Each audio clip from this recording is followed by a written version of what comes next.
Gente, em Brasília, pontualmente, 8 horas e 31 minutos e meio. Ai, que beleza. Anne Aguiar, coisa boa. Andréa Queiroz também. Boa noite, Andréa Queiroz, que coisa boa. Hoje nós estamos falando de um tema que eu particularmente gosto muito. De tanto pensar, morreu um burro. Que coisa boa. Ai, Anne Aguiar, boa noite. Desde Juiz de Fora, que bacana. Juiz de Fora. A Gesiele Viana também entrou, bacana. Anne, Juiz de Fora, que bacana, né? Coisa boa. Tati Lacerda. A Bernadette Marciano também entrou. Sara Lima Dourado, que coisa boa. Estamos juntos aí nesse processo. Vamos falar hoje sobre de tanto pensar morreu um burro. Esse é um ditado popular. Deixa eu explicar uma coisinha para você. O Cauã. Cauã, meu neto. Coisa boa. Tudo bom, filho? Coisa boa tê-lo aqui nessa conversa. Deixe-me explicar isso para vocês enquanto nós aguardamos mais 1 minutinho e meio para mergulharmos no tema. Eu estou fazendo essa nova série agora a partir dos ditados populares, né? Aí falamos do ditado popular: verdades e mentiras, o que me interessa, o que aqui é conveniente. Falamos de gato escaldado tem medo de água fria. Falamos de santo de casa não faz milagres. E estamos falando agora de a pensar morreu um burro, ou de tanto pensar morreu um burro. Oi, Adriane, tudo bem? Ana Almeida Rosa entrou. Catiça entrou. Oi, Rose, que coisa boa. A Rose é a melhor podóloga que existe no Brasil. Ela cuida dos meus pés há muitos anos, coisa boa. Integrando Saberes entrou, coisa boa também. Gente, feliz demais. Então, vamos lá. Já deu o nosso horário regulamentar. Quem entrou, entrou. Quem não entrou, continua entrando, que é sempre bem-vindo nessa nossa conversa. Olha só. Santo de casa não faz milagre, foi uma que a gente falou aí há um tempo atrás. Gato escaldado tem medo de água fria. Verdades e mentiras, o que me é conveniente. E hoje estamos falando a Ana, lá do Café com Mais Fé do Rio de Janeiro, lá da Tati, coisa boa, coisa boa. Olha só, a brincadeira é o seguinte: essa nova série que eu estou falando, eu estou falando a partir dos ditados populares. E vocês sabem que o tema de suporte, o tema básico que nós temos nessas nossas lives é sobre a inteligência relacional. Então, essa já é a 3ª temporada que estamos falando sobre inteligência relacional, na perspectiva sempre de um tema, e agora utilizando os ditados populares para falar de inteligência relacional. Eu não sei se você conhece gente assim, eu conheço, já fui assim em larga escala. Hoje tenho procurado desenvolver essa competência de uma outra forma, né? Ruber Marcelo Sardinha, meu grande amigo, coisa boa. E esse negócio, esse ditado que diz de tanto pensar morreu um burro, ele traz para a gente alguns desafios, e eu quero trazer hoje esses desafios para vocês em forma de uma metodologia que a gente tem trabalhado para desenvolver essas competências de fazer com que as coisas aconteçam. Então, veja, tem vários ditados populares. Oi filha, Alicia, minha filha de Curitiba, entrou também, coisa boa. Olha só, existe muitos ditados populares que acabam se complementando e dizendo as mesmas coisas de forma diferente. Então, por exemplo, quem pensa demais não faz nada. Quem quer faz, quem não quer pensa. Quem sabe faz, quem não sabe ensina. Quem não sabe ensinar faz pedagogia, quem não sabe pedagogia compõe escola, e por aí vai.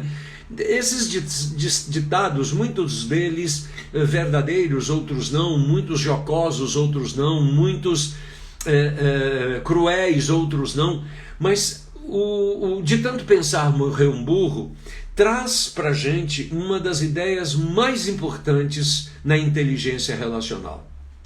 Ou seja, a ideia de que a ação em si mesmo, descaracterizado do ato de pensar sobre a própria ação, ela é uma inconsequência. Mas o pensamento sem a execução é uma fantasia e uma infantilidade. Por isso que existe aquele ditado complementar a esse, que é muito interessante, né? Que é aquele ditado que diz assim, olha, de boas intenções o inferno está absolutamente cheio. O que é uma expressão relativamente verdadeira. Porque o que está por trás dessas questões é o seguinte, nos foi dado o direito de pensar, nos foi dado a possibilidade de sonhar, nos foi dado as competências relativas à construção de mundos, que são mundos imaginários. E alguém já disse que se você é capaz de pensar, você é capaz de realizar. Só que entre ser capaz de pensar e ser capaz de realizar, existe uma ponte que precisa ser atravessada. Rosivan, um beijo para você, meu amado. Rosivan está lá em Manaus, coisa boa. Então, vamos entender esse conceito. Não basta que eu tenha boas intenções, não basta que eu tenha boas ideias, não basta que eu tenha criatividade brilhante, é preciso que eu transponha a ponte das imaginações, do elocubrar, para enfrentar o mundo real das realizações. A Nália entrou, minha cunhada, também lá em Manaus, junto com meu amado Riso, seu esposo. Então, vamos continuar nessa brincadeira para a gente poder entender. Pensar é importante, realizar é importante, e estas coisas estão absolutamente conectadas por uma decisão que eu tomo. Então, quando o texto diz, quando o ditado diz, a pensar morreu um burro, ele está se referindo àquelas pessoas que pensam, mas não são capazes de dar um passo concreto na realização daquilo que estão pensando e que desejam realizar. E a ideia é, pense, mas entenda a sua dificuldade em transformar este pensar, este planejar em realizações. A primeira delas é que nós precisamos compreender que o ser humano, ele é um ser fractal, ele é um ser prismático, ele é um ser que tem muitas facetas, mas jamais ele terá todas as facetas, ou todas as perspectivas, ou jamais ele terá todos os lados, ou todos os ângulos de uma mesma questão. Por isso que, ao pensar excessivamente, o que está se revelando não é mais a necessidade do pensar, mas a necessidade que eu tenho de controlar e de ter garantias sobre as coisas. E aí, essas são as coisas que nós precisamos começar a entender, que nós jamais teremos garantia absoluta de coisa alguma e jamais teremos certeza absoluta de coisa alguma. Por isso, transformar pensamentos em realizações presume aceitar que eu não sei todas as coisas, que eu não tenho certeza de todas as coisas e que eu não tenho segurança de todas as coisas. Isso não me coloca no reino dos doidivanos ou das doidivanas, que me faz fazer qualquer coisa sem o menor planejamento, sem o menor entendimento destas coisas. Ou seja, é necessário pensar, mas é necessário entender que eu nunca terei, e isso é fato em toda a história da humanidade, eu nunca terei certezas absolutas, nunca terei convicções plenas, nunca terei segurança total. Por isso, considerar o risco da realização é fator capacitador da própria realização. Então, eu preciso entender que quando eu me mobilizo meu pensamento para agir, está presente aí a capacidade que eu tenho de correr algum risco, de não ter todas as respostas, de não ter todas as certezas, mas é a consciência de que eu não tenho essas coisas é que me faz dar o próximo passo, que é sair de uma determinada situação que eu não mais desejo estar, para ir para uma outra situação que eu desejo estar com um pouco mais de prazer.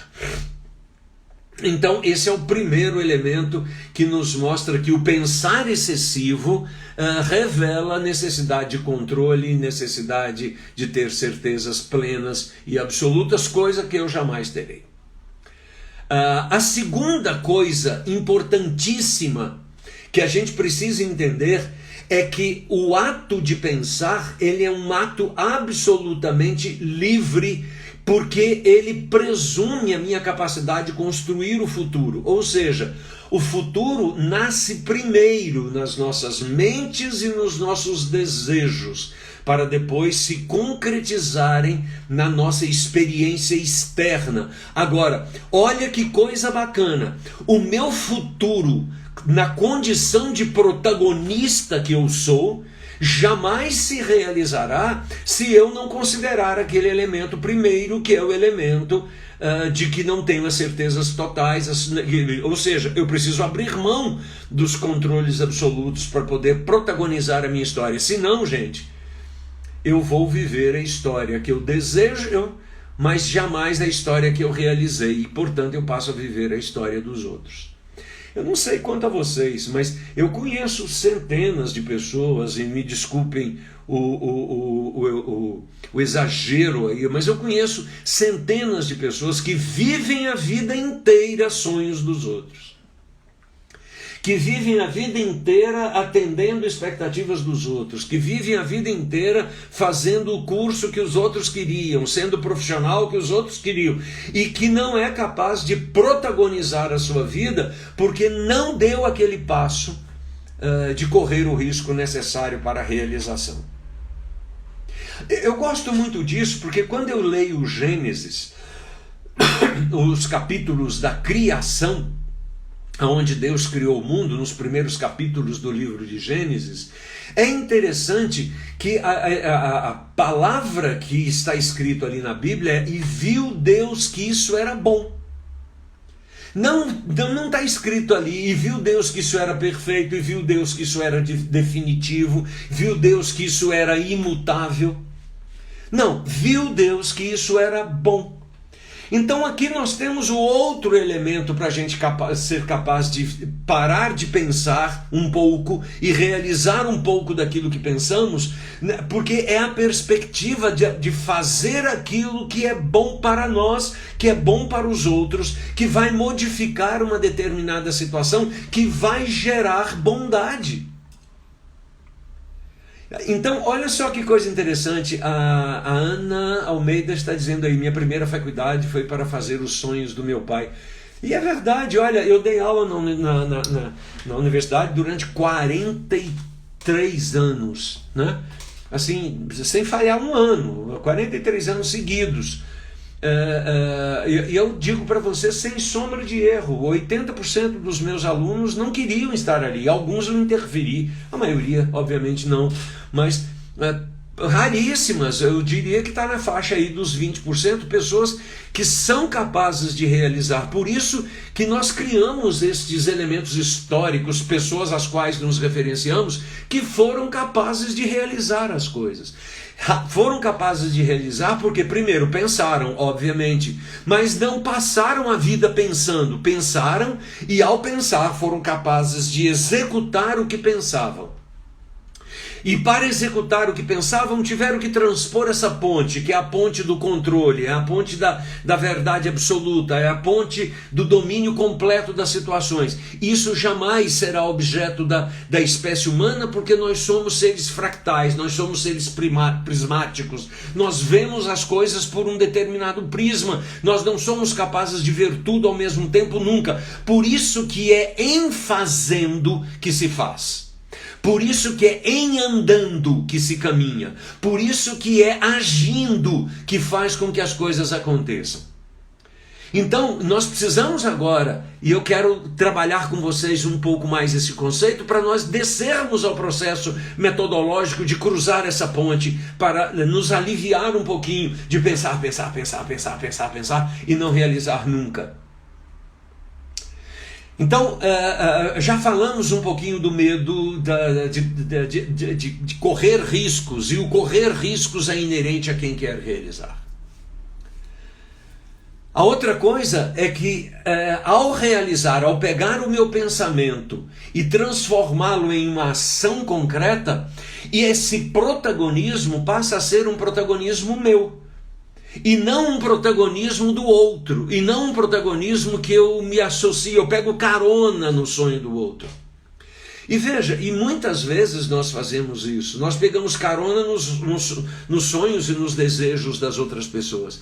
Meu pai dizia uma frase que eu trago ela comigo até hoje, ele dizia assim, mais vale ser um pequeno patrão do que um grande empregado. Olha só, o que meu pai queria dizer com isso? Mais vale ser um pequeno patrão do que um grande empregado. O que ele queria dizer com isso era a capacidade que a gente tem de, em ser um pequeno patrão, estar protagonizando a nossa vida a partir do conjunto de coisas que nós queremos realizar. De fazer com que a nossa vida espelhe nas nossas ações aquele propósito e aquela identidade que nos caracterizam como ser. Então, já que nós entendemos isso, vamos começar agora a entender como é que isso pode se realizar metodologicamente falando. Ok, então vamos lá.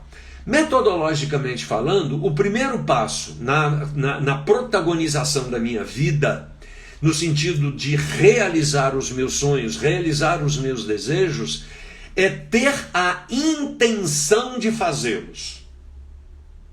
Então eu preciso começar a pegar tudo aquilo que eu sonho, tudo aquilo que eu imagino, tudo aquilo que eu desejo, tudo aquilo que eu elaboro e perguntar realmente: estas coisas fazem parte das minhas paramnésias, isso faz parte das minhas divagações, ou isso faz parte de algo que eu efetivamente quero me comprometer e realizar?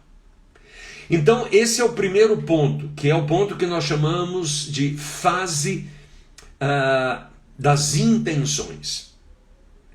Então, a primeira coisa é a fase das intenções. Na fase das intenções é o brainstorming, é aquela quantidade, é a tempestade de ideias, né? Como diriam lá em Minas Gerais, é o toró de parpite, né? É aquele bando de coisas que eu trago para a mesa para a gente poder agora pensar sobre elas. Então eu tenho agora sobre a mesa muitas ideias, muitas coisas, muitos desejos, muitos sonhos. Ok, vamos passar pelo primeiro filtro. O que disso realmente eu quero realizar? O que disso eu realmente quero concretizar na minha vida? Então, daquele universo de desejos, ou a Anne está repetindo aqui o toró de parpite, é isso mesmo, lá em Minas se fala toró de parpite, né? Que é o brainstorming, né? É a tempestade de ideias, tempestade cerebral e por aí vai. Ok, então a brincadeira é o seguinte: agora que eu passei pelas minhas intenções, que eu tenho aquele bando de coisas, eu vou pegar estas intenções e dar o próximo passo. Então o primeiro passo é o elenco das intenções.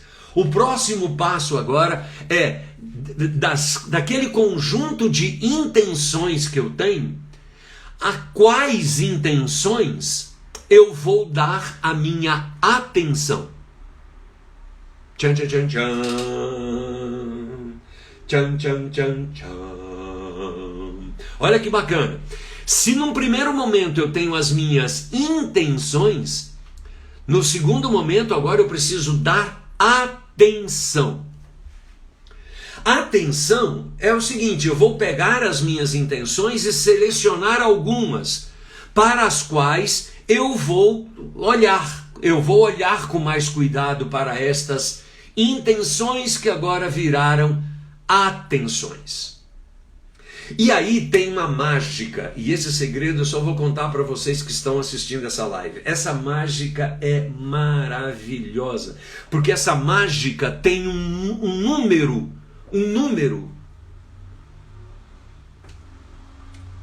Esse número é um segredo de estado. Tem um número fantástico, é o número das possibilidades. Esse número é maravilhoso. Se você não sabe como é que é esse número, você vai aprender agora. Esse número é 178. Esse é o número do segredo. Por que 178? Por que 178?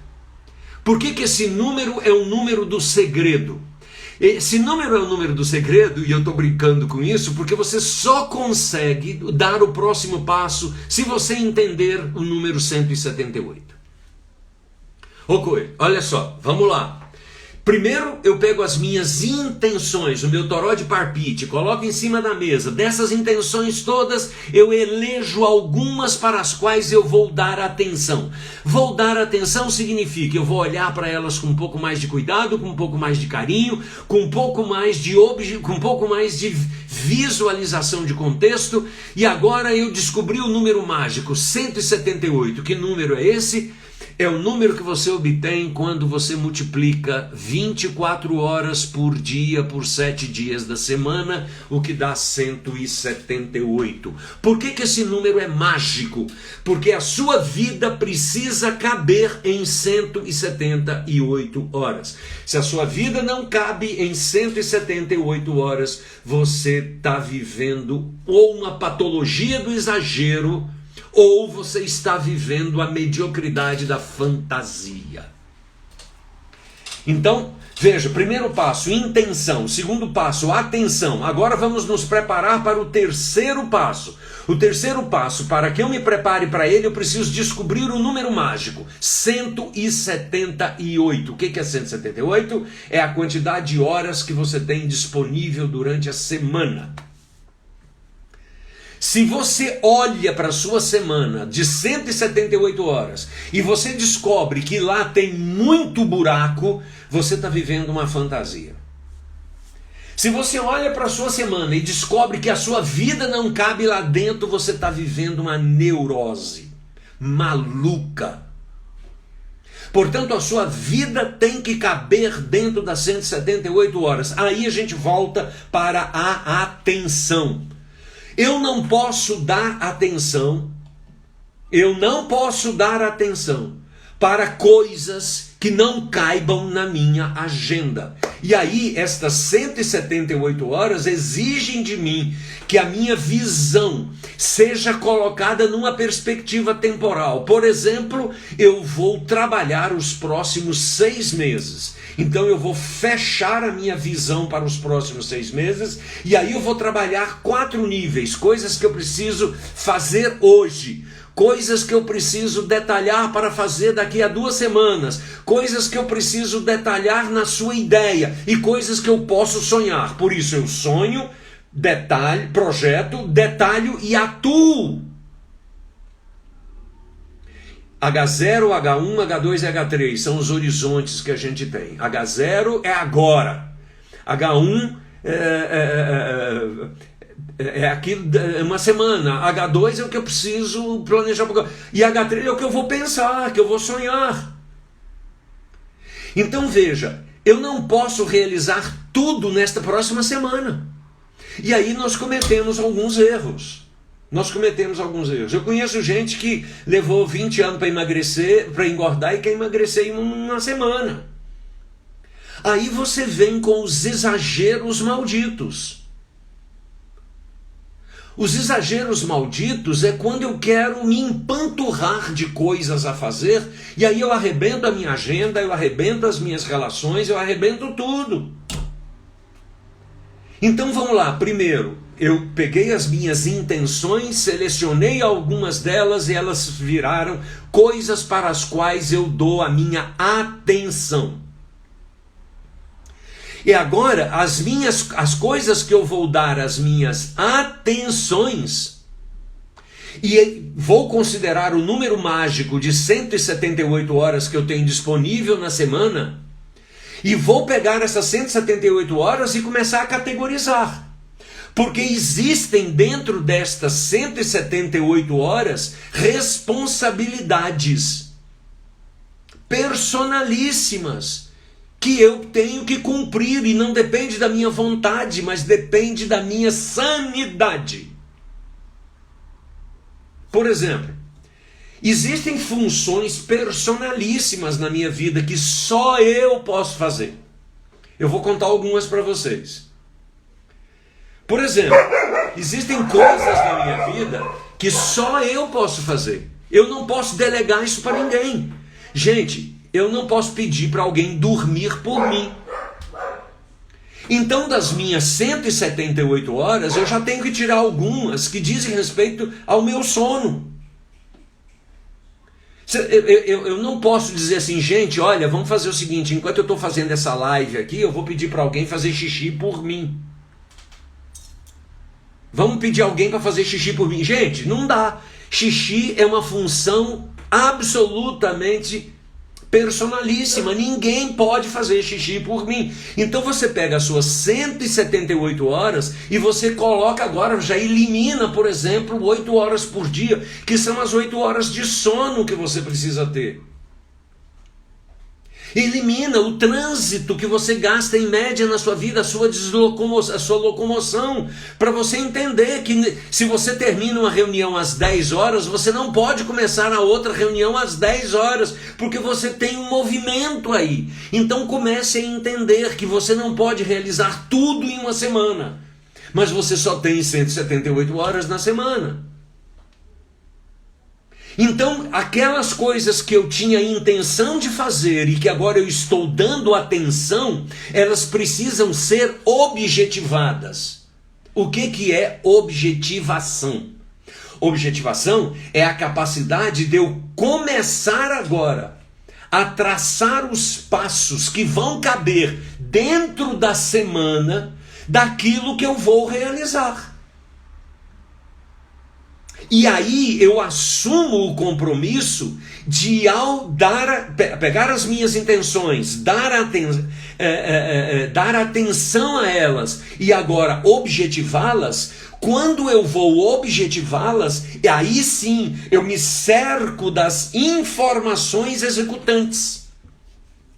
O que são as informações executantes? É me cercar de pessoas, por isso que a vida é relacional.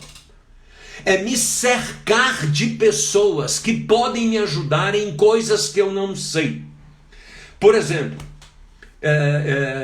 eu saí de 35% de gordura para 5% de gordura. E eu fiz isso com muito exercício físico. Eu fiz isso com uma alimentação correta, eu fiz isso com uma mudança de hábito, eu fiz isso com um bando de coisas. Vocês acham que eu domino todos esses assuntos? Então eu peguei a minha intenção, que era ter qualidade de vida na área de atividade física, dei atenção a isso, e para colocar na minha agenda eu objetivei isso. Eu conversei com uma nutricionista, eu conversei com um personal, eu vi que o horário era mais específico para mim. Então aí na hora que eu objetivei isso, eu já sabia que todos os dias, das 7h30 da manhã às 9 da manhã, eu estou fazendo atividade física e ponto. E é aí que eu começo a mudar o meu mindset, é aí que eu começo a mudar o meu modelo mental, é aí que eu começo a realizar, porque eu estou lá na minha cama deitadinho, né? Eu estou lá na minha cama deitadinho, e aí eu acordo, né? E aí começa assim, Tá tão gostoso a cama, eu vou ficar mais um pouquinho aqui. Ah, tá tão gostoso a cama. Ah, eu malhei ontem, não preciso malhar hoje. Ah, tá tão gostoso a cama, eu vou ficar hoje aqui. Ah, tá chovendo lá fora. Quem é que tá mandando em você nessa hora? E aí, quando eu começo a objetivar as coisas para as quais eu dei atenção, eu começo a viver um drama, que eu começo a saber quem que manda em mim. Se você não é capaz de dizer não para um prato de comida, quem é que manda em você? Se você não é capaz de dizer não para o cigarro, quem é que manda em você? Se você não é capaz de cumprir aquilo que você promete para você mesmo, como é que você será capaz de prometer, de cumprir o que você promete para os outros? Se você não é capaz de honrar as suas próprias escolhas, como é que você é capaz de honrar as escolhas com as quais você se compromete? O nome disso, gente, é objetivação. Então, se eu digo para você que eu vou ligar, eu ligo. Se eu digo para você que vou chegar a tantas horas, eu chego. Porque eu preciso assumir um compromisso comigo mesmo. Eu preciso assumir um compromisso comigo mesmo. Então, quando eu objetivo alguma coisa, eu objetivo. Muitas vezes aconteceu isso comigo, né? De eu olhar para aquele prato de comida e dizer o seguinte: tá tão gostoso, vou dar mais uma comidinha. E aí esse princípio da objetivação vinha à minha mente dizendo: Homero, você assumiu o compromisso de comer só essas gramas, você não precisa comer mais. Você não precisa comer mais. E aí eu saio da mesa, estou morrendo de vontade de continuar, mas eu tenho um compromisso. E a partir do momento que eu realizo isso, eu vou mudando o meu mindset, até que num determinado momento, sou eu que mando no meu mindset, não meu mindset que manda em mim. Então vamos recordar. Primeiro, elenque as suas intenções. Segundo, das suas intenções, escolha algumas para as quais você dê atenção. Para estas que você deu atenção, você agora vai objetivar. Ela tem que caber na sua agenda, ela tem que estar cercado de informações profissionais que vão te dizer o que fazer. Agora que você objetivou, ela tem que caber na sua semana, nas suas 178 horas, durante o tempo que você vai trabalhar para que ela se realize. Por isso, 6 meses, 3 meses, você escolhe isso. Eu escolhi emagrecer em 6 meses e consegui fazer isto. E isso mudou o meu mindset com relação a essas coisas. Mas olha, da intenção para a atenção, da atenção para a objetivação. Agora vem uma que todo mundo cai fora. Depois que eu fiz a objetivação, eu vou agora para o esforço e disciplina. O que é o esforço e disciplina? É moldar a minha vontade.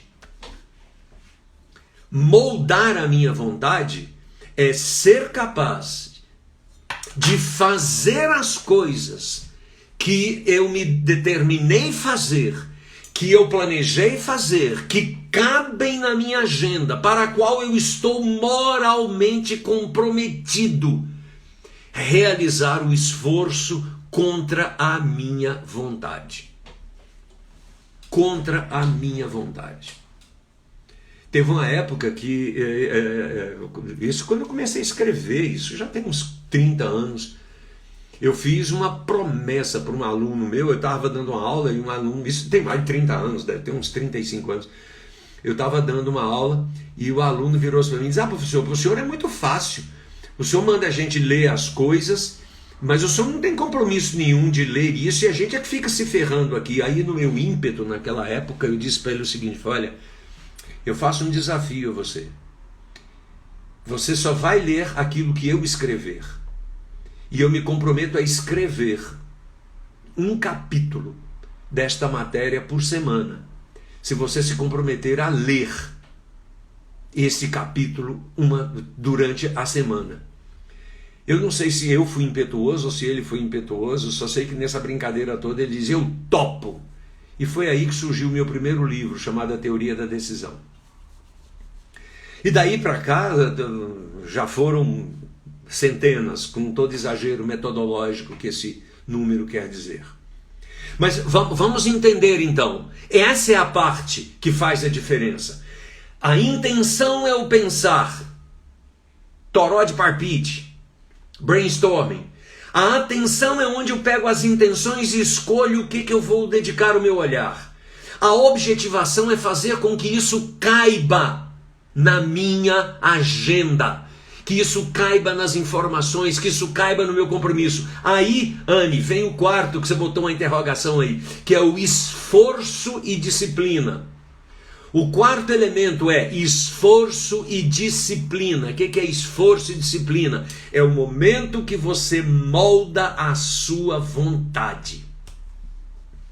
É o momento que você molda a sua vontade. Você vai lutar contra você. A cama está gostosa, mas você vai dizer, eu vou levantar e vou fazer. Está chovendo, mas eu vou treinar aqui dentro de casa.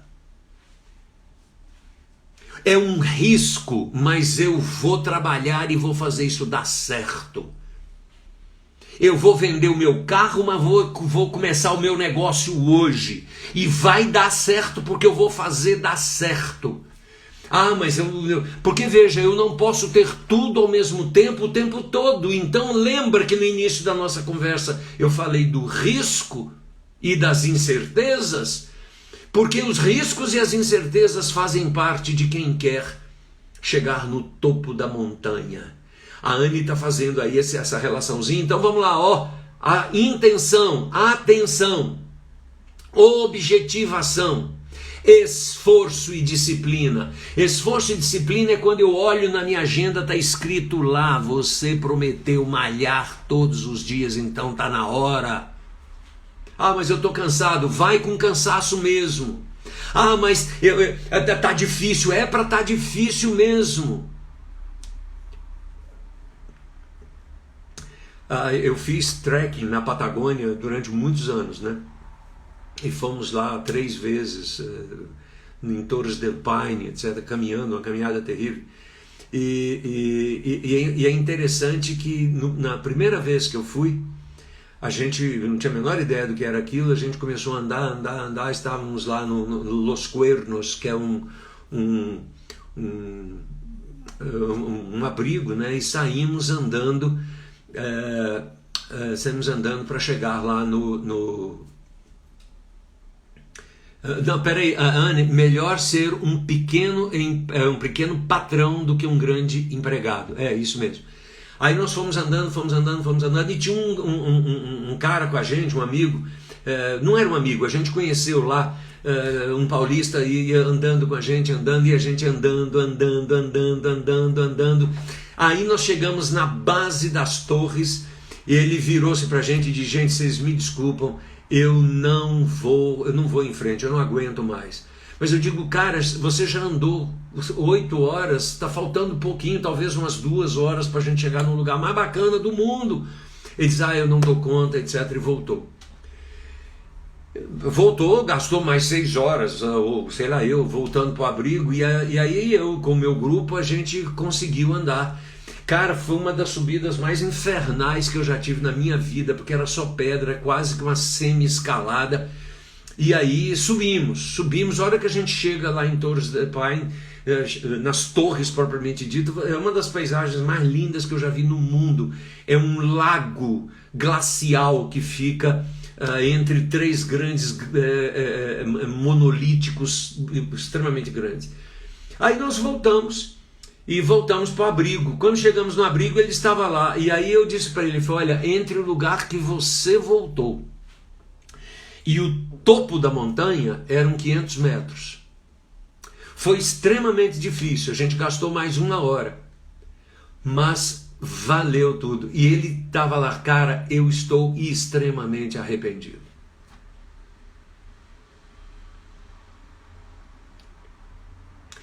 Passou um ano, a gente voltou lá e a gente tinha acertado e ele foi de novo, e nesse ano ele subiu e realizou o seu sonho. Então esse quarto item, que é esforço e disciplina, é o momento em que eu jogo contra a minha vontade, contra a minha pasmaceira, contra a minha lerdeza, contra a minha lentidão, contra o meu conforto fantasioso, contra a minha segurança hipotética. Eu luto contra isso. Gente, eu gosto muito da série daquele filme do Rocky Balboa. Né? Evidentemente é um filme hollywoodiano de entretenimento, mas se você olhar para aquele filme com os olhares dessa metodologia que eu estou mostrando para você, você vai descobrir que o cara não passava pela cabeça dele não realizar o seu sonho. Muita gente não entende isso no filme. O objetivo dele não era ganhar. Ganhar era uma consequência daquele processo, mas o objetivo dele era ser o melhor que ele podia ser contra a sua própria vontade. Tá doendo, mas eu dou conta. É arriscado, mas eu vou fazer. É difícil, mas a gente vai conseguir. Porque é assim que eu transformo a minha vida, é assim que eu transformo o mundo, é assim que Ou seja, não busque o caminho mais fácil, o caminho mais simples, porque não é o caminho da realização. Agora, olha só, em 99% dos casos, quem transforma intenções em atenção, quem transforma atenções em objetivação, quem objetiva e gasta esforço e disciplina na mudança do seu modelo mental e na construção de um novo mindset, chega no quinto passo, que é a colheita dos resultados. Agora, eu não conheço, e se vocês me conhecerem, por favor, me ajudem para eu não estar falando bobagem. Mas eu tenho pesquisado há mais de 25 anos inteligência relacional e realização das pessoas. Não encontrei, até hoje, ninguém que tenha colhido resultados que não tenha passado por estas coisas. Às vezes ele nem sabe que passou, mas se colheu resultados é porque teve o cuidado de plantar. Às vezes tem uns caras aí que colhem o que outros plantaram, mas isso é exceção, isso não é regra. A regra é quando você protagoniza a sua vida a partir dessa relação honrosa e honrada que você faz com seus próprios compromissos. Eu confesso a vocês que isso para mim é um grande desafio. Quer dizer, eu preciso ser honesto comigo mesmo. Eu preciso comprometer-me comigo mesmo. E aí eu volto a dizer isso para você de uma forma muito clara. Se você não é capaz de honrar os compromissos que você faz com você mesmo, por que você honraria os compromissos que você faz com o mundo? Por que você seria uma pessoa confiável se você não é capaz de honrar os seus próprios compromissos? Veja, ninguém é obrigado a fazer compromisso algum, mas se faz, é obrigado a cumprir. Por isso, seja o seu falar sim, sim e não, não. Mas diga isso primeiro para você.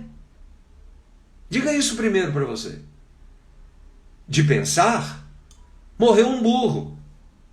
Porque não é pensar e só pensar. É pensar, intencionar, objetivar, dar atenção, objetivar, gastar esforço e disciplina no molde da minha própria vontade e colher os resultados.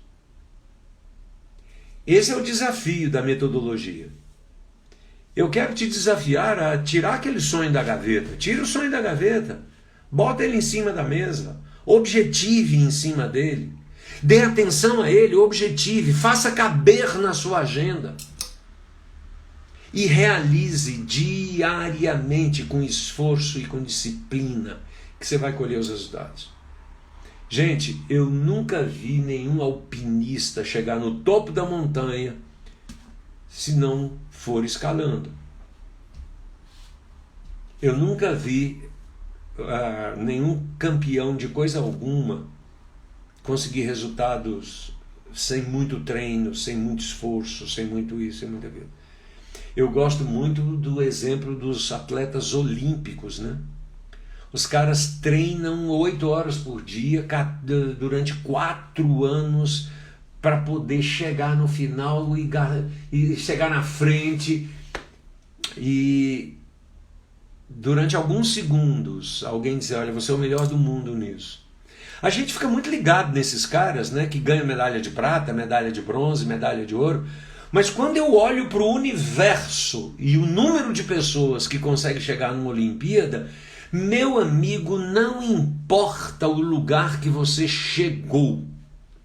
Importa que você faz parte de uma elite de pessoas que protagonizaram a sua vida.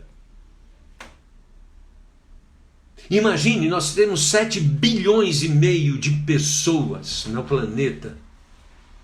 E você fazer parte daqueles 2.000, 3.000 que conseguiram chegar na Olimpíada. Olha que coisa bacana. Eu sou empresário. A minha empresa é desse tamanhozinho. Mas é a minha empresa. Está cercada de pessoas que têm os mesmos sonhos que eu, e eu compartilho dos meus sonhos dela, e a gente faz uma rede de relacionamento muito legal. Ou seja, você não precisa ser dono da Microsoft, dono da Texas Coal, dono da Shell, dono da Coca-Cola. A ideia não é o tamanho, a ideia é a protagonização. Tira o teu sonho da gaveta, protagonize. Paulo está colocando aqui sobre o mundo da virtuosidade. Tem um livro chamado Outliers, que o autor diz uma coisa muito interessante: não existe virtuosidade senão a partir de 10.000 horas. Treina violino 10.000 horas, que você vai tocar bem para danar, bicho. 10.000 horas. Vejam esse livro na internet, chama Outliers. Eu esqueci o nome dele em português. Mas o autor diz 10.000 horas, pratique 10.000 horas que você vai realizar. Invista 10.000 horas no seu sonho que você vai realizar. Então, meu amigo, minha amiga, por favor, tire o seu sonho da gaveta. Não importa a idade que você tenha, não importa o momento que você está vivendo, não importa nada disso. Sempre é possível que eu seja capaz de realizar as coisas. Oi, Ney, lá de Catalão, coisa boa. Sempre é possível que você realize as coisas. Vamos recordar? Para a gente poder fechar. Intenções, aquele conjunto de ideias que você tem sobre a vida, transforme em coisas que você dê atenção. O livro é exatamente Fora de Série, tá? A Ana Almeida está compartilhando. É o Fora de Série, em português. Isso mesmo, Outliers. Então, por favor, pegue as suas intenções e dê atenção a algumas delas. Aquelas que você achar que são as suas prioridades tem que caber nas suas 178 horas, que é a quantidade de horas que você tem disponível na semana. E aí, das intenções e atenção, objetive. Objetivo é faça acontecer. Malcolm Gladwell, exatamente. O Américo acabou de compartilhar o nome do autor que eu tinha esquecido, Malcolm Gladwell. Olha que coisa bacana, né, gente? A gente vive numa rede de interação. Eu sabia do nome em inglês, alguém sabia em português, alguém já descobriu o nome do autor. Coisa boa. Intenção, atenção, objetivação. Da objetivação, esforço e resultado. Esforço e disciplina, perdão. Esforço e disciplina. E esforço e disciplina gera resultado muda o modelo mental. Meu desafio nessa noite é que você se comprometa com você, tire o teu sonho da gaveta, invista 10.000 horas nele e com certeza você vai ser um protagonista não predatório, você vai ser alguém que realiza na sua vida seus sonhos e desejos. Esse vídeo está gravado e vai estar disponível a partir de terça-feira no YouTube, no nosso canal. Vai lá e assista. Por favor, inscreva-se no canal, ative o sininho, participe das nossas lives, nos ajude a manter isso funcionando. A gente tem um programa de maestria, vai lá na minha bio, aqui no Instagram. Nós estamos com um programa de maestria para cuidar dessa metodologia, maestria relacional, e eu fico muito feliz de poder ajudar você e de poder compartilhar essas ideias com você. Semana que vem, segunda-feira, às 8h30, vamos continuar falando dessa questão dos ditados populares, que nos ensinam e nos desafiam a ter relacionamentos inteligentes. De tanto pensar, morreu um burro. Está na hora de pegar aquilo que estamos pensando a vida inteira e realizarmos. Porque o momento é agora, o tempo é hoje, e as dificuldades que estão diante de nós é para mostrar que somos capazes de superá-las.